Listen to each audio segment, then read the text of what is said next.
Comment ça va les gars? Je suis content de vous retrouver. Pour ceux qui savent pas, je sors maintenant des vidéos depuis 3 mois tous les jours sur TikTok. Ouais mais je danse pas non plus hein. Pour ceux qui me connaissent depuis longtemps, j'ai toujours adoré les news et les articles insolites et c'est d'ailleurs ça que je fais sur TikTok. Mais vu que ces vidéos vous les voyez peut-être pas, je vous ai fait une compilation. Comme ça y a pas de jaloux les gars. Abonnez-vous surtout si c'est pas déjà fait les gars, s'il vous plaît, c'est super important. Et vous inquiétez pas, je reviens très vite avec du vrai contenu, donc pas que des compilations, donc j'ai plein de trucs à vous montrer. J'attends vos avis dans les commentaires, je lirai tout avec attention.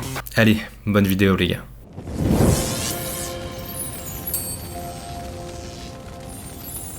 Sa copine le largue parce qu'il ramène un démon chez lui. En vrai, à votre place, j'y croirais même plus tellement les articles ils sont ouf, mais je vous promets que c'est vrai, c'était dans le journal les gars. Donc c'est l'histoire malheureuse de Ed Booker, c'est un chasseur de fantômes et exorciste anglais, donc son métier c'est d'aider les gens qui sont possédés et aussi de débarrasser les maisons des fantômes. Sauf que le pauvre Ed, il vient de se faire larguer par sa meuf parce qu'elle s'est fait attaquer par un fantôme que Ed a ramené à la maison sans faire exprès, qui l'a suivi pour se venger. Elle raconte qu'elle s'est fait attaquer par un fantôme de 2 mètres qui l'a plaqué au sol. C'est possible ça? Ed aurait alors demandé de l'aide à des médiums et eux aussi ils se seraient fait attaquer. Il aurait quand même réussi à prendre le fantôme en photo et le fantôme aurait aussi marqué Die, donc meurt, sur une des vitres de la maison. Alors là ça me dépasse, je vais arrêter là, je vais pas faire de blagues. Je veux pas prendre le risque de me moquer pour qu'il y ait un fantôme qui vienne chez moi me casser la gueule, d'accord? Moi j'arrête là. Cette Australienne affirme que des aliens ont enlevé ses canards. Chaque jour qui passe, je suis encore étonné des articles que je trouve. En 2018, en Australie, une femme qui possède 10 canards a assisté à la disparition de 8 d'entre eux. En 2 semaines, 8 canards ont disparu, et pour quelles raisons ils ont disparu? Les aliens, bien évidemment. Vous êtes bêtes ou quoi les gars?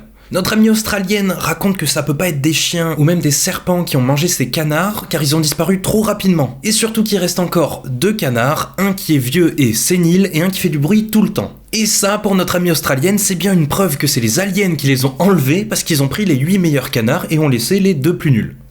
En effet, ça se tient. Alors, mytho ou non, moi je sais pas les gars, mais en tout cas j'attends votre analyse de détective dans les commentaires. On doit résoudre cette affaire les gars. Je compte sur vous. C'est quoi le truc le plus ouf qui t'est jamais arrivé?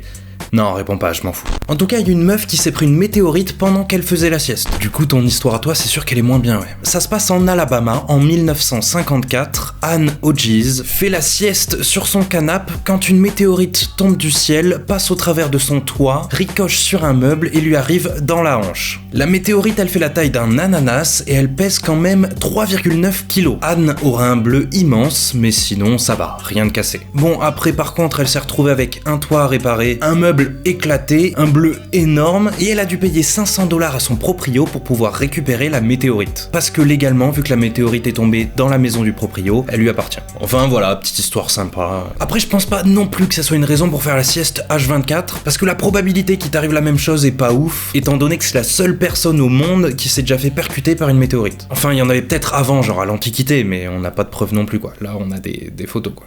Depuis 9 ans, il reçoit des pizzas qu'il n'a jamais commandées. Attends, mais c'est quoi le problème? Le mec est pas content? Un Belge de 60 ans raconte qu'il se fait livrer des pizzas depuis plus de 9 ans alors qu'il a jamais rien commandé. Il dit que ça peut arriver à n'importe quelle heure de la journée et qu'on lui a déjà livré 14 pizzas d'un coup. Il dit aussi « Je n'endors plus et je deviens nerveux dès que j'entends une mobilette dans la rue ». Le pauvre gars aurait prévenu la police mais il l'aurait pas pris au sérieux donc aucune enquête n'aurait été menée. Par contre le mec dit qu'il accepte pas les pizzas qu'on lui apporte. C'est un ouf en fait. Alors, si quelqu'un veut me faire les mêmes blagues super marrantes, y a aucun souci, je vous mets mon adresse là, juste là. Le digicode c'est 321C, je l'ai pas marqué mais voilà, je vous le dis. Mes pizzas préférées c'est les 4 fromages. Voilà. Par contre, vous payez d'avance, hein. Sinon la blague marche pas, hein. On est d'accord.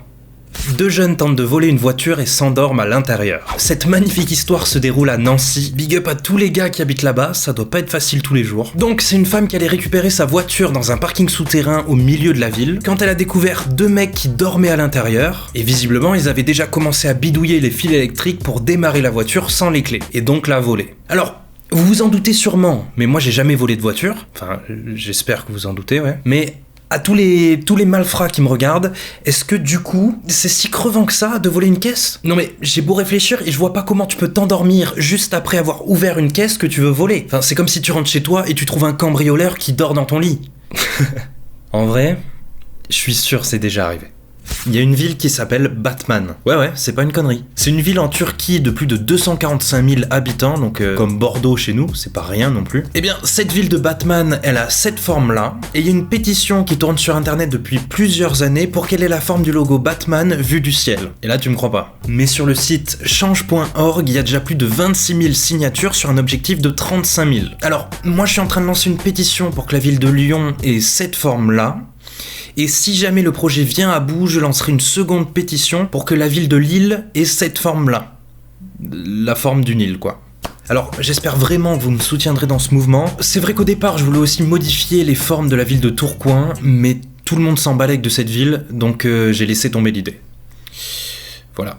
Il y a une meuf qui a perdu son chat en 2015 et le chat vient de réapparaître à Saint-Tropez, à 500 km de là où elle a perdu. Et les chats, c'est vraiment les pires, hein. La propriétaire, elle a dû s'inquiéter de ouf, puis finit par croire qu'il était mort, alors que le chat, il tapait ses meilleures vacances à Saint-Tropez. C'est donc Fripouille qui a disparu en sautant du balcon dans la ville de Toulouse et qui vient d'être récupéré à Saint-Tropez à plus de 500 km de distance. Il a été récupéré au bord de la route par un mec qui l'a amené chez le vétérinaire et là-bas, il a pu être identifié grâce à sa puce électronique. Pour ceux qui savent pas, on met des mini puces électroniques sous la peau des chats et ça permet de les identifier, de pouvoir retrouver leur propriétaire, etc. Bon, maintenant par contre, il faut que Léa, la propriétaire, aille le chercher à 500 km de distance. Et le problème, c'est qu'entre-temps, elle a déjà adopté 2 autres chats.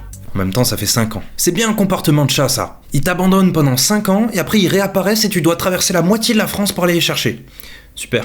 Changeais rien surtout.